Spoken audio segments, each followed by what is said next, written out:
अस्सलामुअलैकुम वरहमतुल्लाहि वबरकातुहू। बिस्मिल्लाहिर्रहमानिर्रहीम। जॾहिं हज़रत मूसा अलैहिस्सलाम 40 रातुनि लाइ तूर जबल ते वियो त मूसा अलैहिस्सलाम जी क़ौम खांइसि पोइ उन्हनि किप्तियुनि जी ज़ेवरनि मां ठहियल गाबे जी बोते खे महबूद करे वरितो जेको रंभी सघियो थे। छा उन्हनि माण्हुनि उहो न ॾिठो त हू उन्हनि सां न ॻाल्हाए सघियो थे ऐं न उन्हनि खे रस्तो ॾेखारे सघियो थे, पर पोइ बि हुननि उन खे महबूद करे वरितो ऐं हू वॾा ज़ालिम हुआ।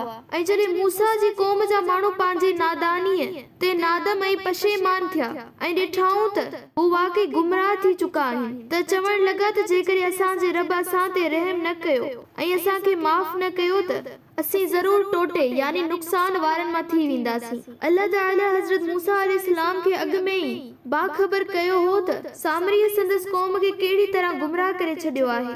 ऐं जॾहिं हज़रत मूसा अलैहिस्सलाम पंहिंजी क़ौम ॾांहुं ॾाढे कावड़ ऐं गुस्से, रंज, अफ़सोस ऐं ॾुख सां भरियल मोटियो तॾहिं चयाईं त जेके मुंहिंजे पर पुठ मूंखां पोइ कयोव सो बुछड़ो आहे ऐं मुंहिंजे पालणहार जे हुकुम खां अॻु तकड़ छो कयव ऐं जोश में अची तौरेत जूं फरियूं यानी तख्तियूं खणी उछलायाईं ऐं पंहिंजे भाउ हारून जे मथे जे वारनि खां वठी खेसि पाण ॾांहुं छिकण लॻो। हारून चयो त ए अमड़ जा पुट, बेशक हिन क़ौम मूंखे हीणो सम्झो ऐं मुंहिंजे मारण लाइ संभरिया, तंहिं करे मूंते दुश्मन न खिलाए ऐं मूंखे ज़ालिम क़ौम में शामिल न कर। मूसा चयो त ए मुंहिंजा रब, मूंखे ऐं मुंहिंजे भाउ खे बख़्श ऐं असांखे पंहिंजी रहमत में दाख़िल कर ऐं बेशक तूं सभिनी बाज कंदड़नि खां वधीक बाज कंदड़ ऐं महिरबान आहीं।